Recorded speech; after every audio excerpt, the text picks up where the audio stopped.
Hola. Hola. Listo, estamos preparados para leerles el nuevo capítulo, que es el 16.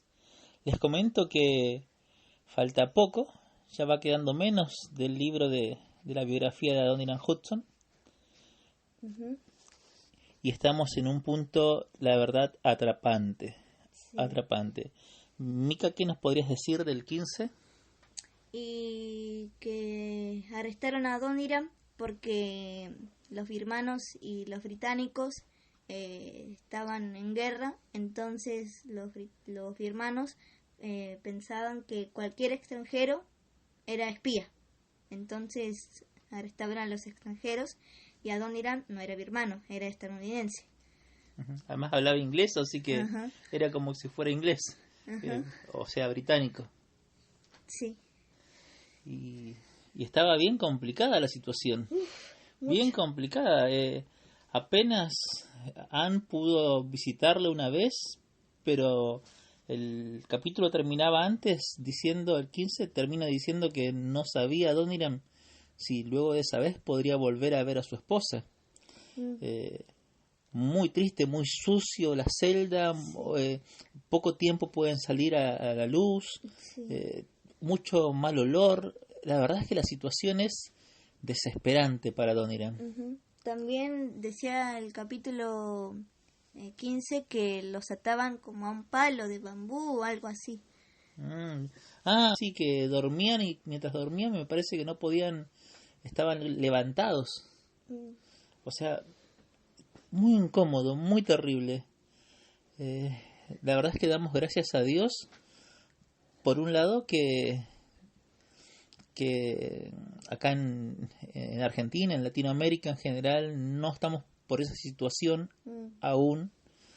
Y damos gracias a Dios por misioneros como Adoniran y Ann que pasaron todas. sí.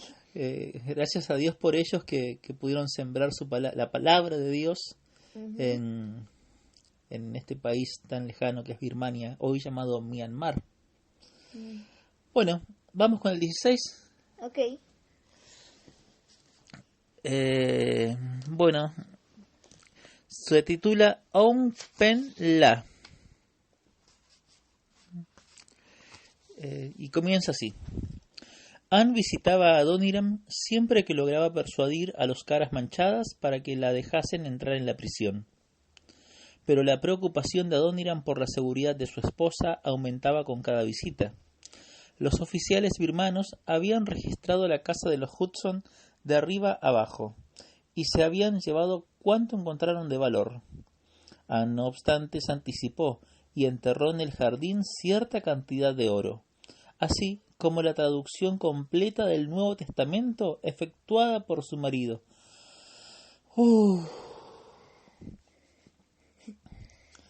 El oro podía permanecer allí sin límite de tiempo, pero el papel utilizado en la traducción no tardaría en descomponerse.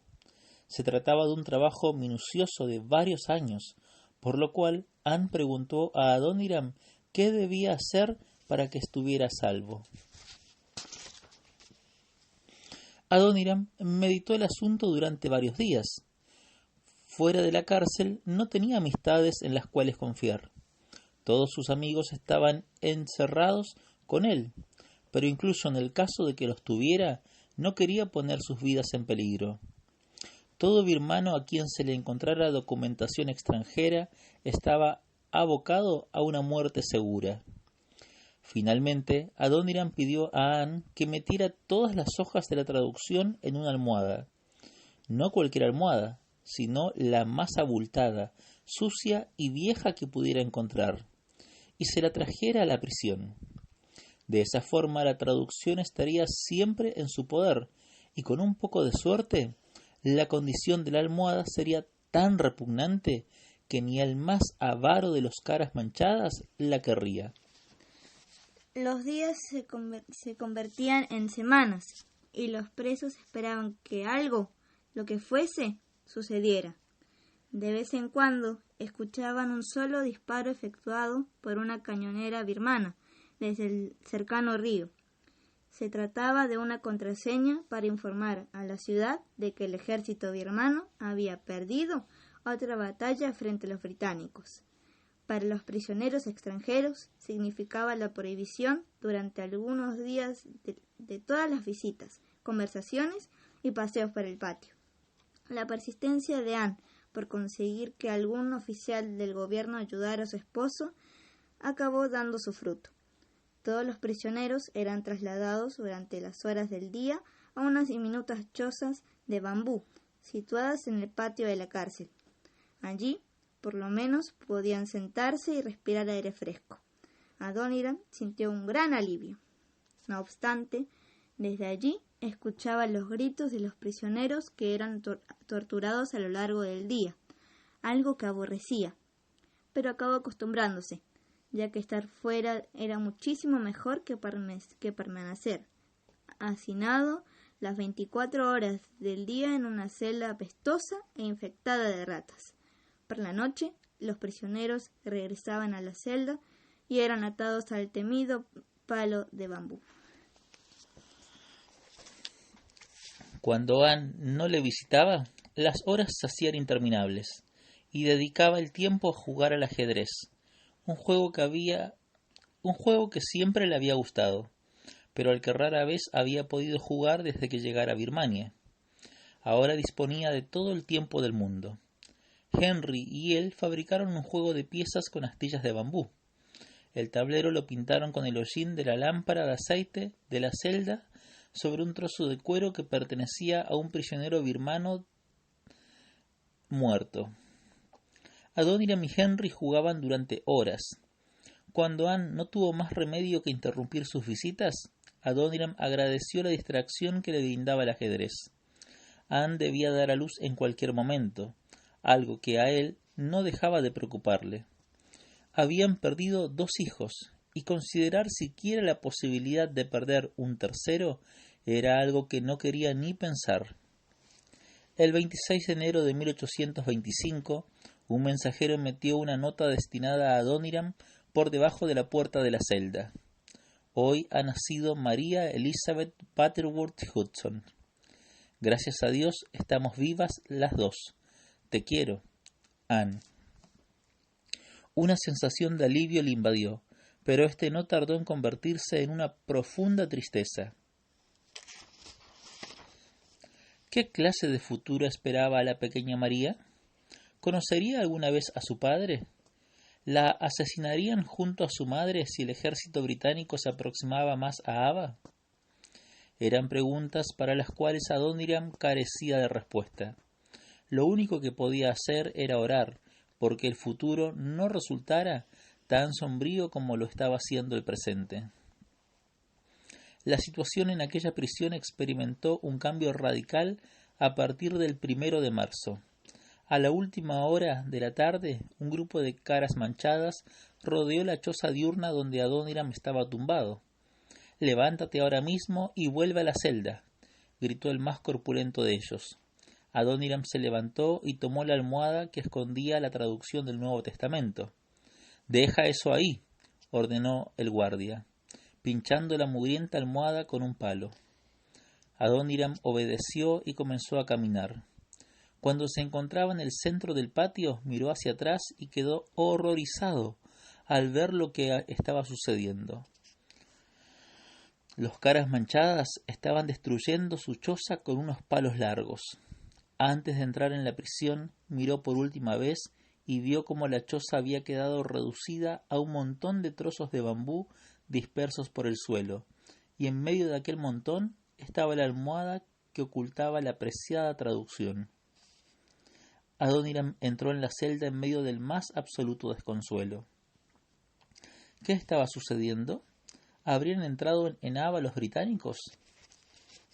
Una vez que ocupó su lugar habitual sobre el suelo de madera, con la espalda apoyada sobre la pared agrietada, no tardó en enterarse de los últimos rumores que circulaban. El más persistente era que les iban a matar a todos, a las 3 de la madrugada. Y como si de una confirmación se tratase, desde el exterior de la celda llegaba el sonido que producen los cuchillos cuando son afilados. Menos mal, musitó Henry Gouger. Creía que nos iban a estrangular. Morir degollado no es un mal final, comparado con otras formas de matar que he visto emplear aquí. Adoniram asintió con la cabeza. Todos agradecerían una muerte rápida y sin tortura previa. A las 3 de la mañana se abrió la puerta dando paso a un grupo de caras manchadas mellados. Algunos de los prisioneros comenzaron a gritar, otros lloraban en silencio. Adoniram y Henry se miraron a los ojos a la espera de lo inevitable. Los guardias bajaron el palo de bambú, pero solo desataron a los extranjeros, a quienes ordenaron que formaran una fila y salieran afuera. Hacía muchos meses que Adoniram no había estado afuera durante la noche. Por lo menos iba a morir respirando aire fresco. Los presos fueron conducidos hasta el bloque de granito situado en el centro del patio, el mismo lugar en el que colocaron los grilletes a Adoniram cuando llegó a la prisión. Era un sitio idóneo para decapitarlos. Adoniram esperaba la orden final, pero ésta nunca llegó. En lugar de esta, Abe gritó: «Pónganles 2 pares más de grilletes a cada uno». Adoniram miró a su alrededor perplejo. ¿Para qué necesitaban 2 pares más de grilletes si iban a morir? La labor se prolongó hasta el amanecer. Después los llevaron de nuevo a la celda, donde intentaron descifrar el significado de esas últimas 24 horas. Las cosas nunca volvieron a la normalidad anterior. Los 8 prisioneros extranjeros permanecían todo el tiempo en el interior de la celda, a excepción de unos breves minutos en mitad de la noche. Adoniram comenzó a preocuparse sobre la suerte de la almohada. ¿Volvería a verla? Si salía con vida de aquellas terribles circunstancias, ¿dispondría de un manual para publicar o tendría que volver a traducirlo? Cuánto anhelaba saber el paradero de la almohada. El trato del que eran objeto los presos extranjeros no tenía ningún sentido para Adoniram, por lo menos hasta que Anne, quien todavía venía a verle, le comunicó lo que estaba sucediendo fuera de la cárcel. Los birmanos se estaban llevando la peor parte en la guerra y estaban en manifiesta inferioridad ante las disciplinadas tropas británicas y su superior armamento. Anne había visitado en tantas ocasiones al gobernador de la ciudad para rogarle que intercediera por la vida de su marido, que acabaron siendo buenos amigos.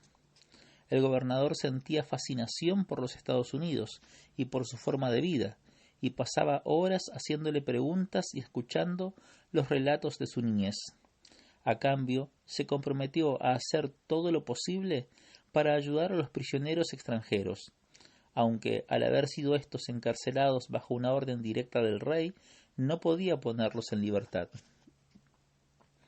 El hermano de la reina, el príncipe Mentají, profesaba un odio especial a los extranjeros y había manifestado en 3 ocasiones su deseo de que acabaran con ellos. El gobernador había ignorado su deseo, pero era consciente de que si recibía una orden por escrito, no tendría más remedio que ejecutarla. En su intento por preservar sus vidas, había ordenado que los presos extranjeros no salieran de la celda, un lugar donde pocos podrían verlos. Su esperanza, según explicó a Anne, era que una vez que estuvieran fuera de la vista, el príncipe se olvidara de ellos. Y así transcurrieron las cosas hasta el día 2 de mayo de 1825, día en el que las puertas de la celda volvieron a abrirse de par en par. «Levántense, les vamos a llevar a otro lugar», gritó Abe, el cabecilla de los caras manchadas. Adoniram llevaba 11 meses encarcelado, y aunque no hubiera padecido fiebre, le habría sido imposible levantarse del suelo de madera por su propio esfuerzo. Henry Gouger tuvo que ayudarle. «Me gustaría saber a dónde nos...» comenzó a decir Henry. «Silencio», gritó Abe, mientras golpeaba con su látigo la espalda de Henry. Los prisioneros formaron una fila y atravesaron la puerta en silencio. Una vez en el patio, los 8 extranjeros tuvieron que esperar hasta que les quitaran los grilletes. A continuación los ataron por parejas y los sacaron de la prisión a punta de lanza. Adoniram compartía ataduras con el capitán Laird, un marino escocés que antes de ser encarcelado había sido un hombre fuerte y corpulento, pero ahora estaba encorvado, débil y ojeroso como consecuencia de los malos tratos que había recibido durante meses de encarcelamiento. El camino que siguieron les condujo hasta el juzgado. Los prisioneros avanzaban penosamente entre la indiferencia de los hombres y mujeres que encontraban a su paso, que giraban sus cabezas para no verlos. Tan solo los niños se detenían para mirar semejante desfile de muertos vivientes. En el juzgado tuvieron que soportar una temperatura de 40 grados, mientras se transfería su custodia oficial a un comandante de la provincia de La Manche, circunstancia esta que llevó a pensar a Adoniram que estaban a punto de emprender un viaje. No se equivocó. Les esperaban 13 kilómetros que deberían recorrer descalzos, con los pies debilitados por la inactividad de 11 meses de prisión. El comandante empezaba la marcha. Los caras manchadas iban a ambos lados de los presos, dispuestos para aguijonear con sus largas lanzas a cualquiera que se cayera. Cuando apenas llevaban recorridos 100 metros, los pies de Adoniram se llenaron de ampollas a causa de la elevada temperatura de las baldosas que pavimentaban las calles próximas al juzgado. 1 kilómetro más tarde, la procesión de prisioneros mugrientos y demacrados cruzaba el puente Motangay. Adoniram pensó durante un instante en lanzarse al vacío contra las rocas situadas en la base del puente. Sería una muerte rápida y segura, así como una liberación de la interminable pesadilla que estaba viviendo. Pero ni siquiera una muerte así era una opción para él, que iba amarrado al capitán Laird.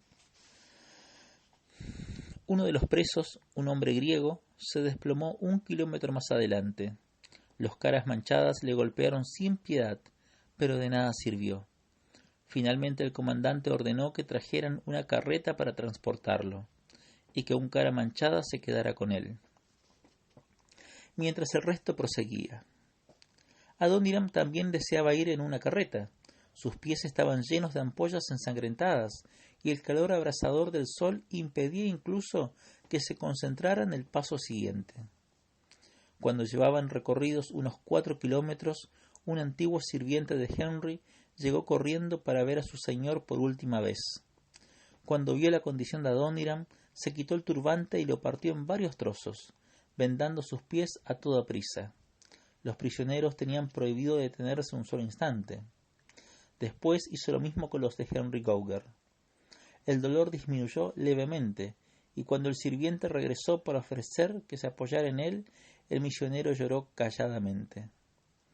Hacía tanto tiempo que no experimentaba un acto de compasión semejante. Cuando llegaron a Amarapura, los 7 prisioneros se sentaron y recostaron la espalda contra una pared, contentos de aquel alto en el camino. Llevaban recorridos 7 kilómetros, pero dada su miserable condición física, parecía que llevaran 700. Poco después llegó la carreta con el preso griego, que había muerto. En medio del dolor y la fiebre, Adoniram se enteró de que pasarían allí la noche, para completar el resto del viaje hasta Onpenla, una diminuta aldea a 7 kilómetros de distancia. Al día siguiente. Pero ninguno de los extranjeros fue capaz de moverse a la mañana siguiente. Estaban débiles por no haber comido, y sus pies y piernas estaban hinchados. Los caras manchadas habían entregado su custodia al comandante y regresado a la prisión. Los nuevos guardias no tardaron en darse cuenta de que no podían obligarles a andar ni un solo metro más. Así pues, pidieron una carreta para cubrir el resto del trayecto, pero incluso tumbarse en la carreta representó un descomunal esfuerzo para ellos.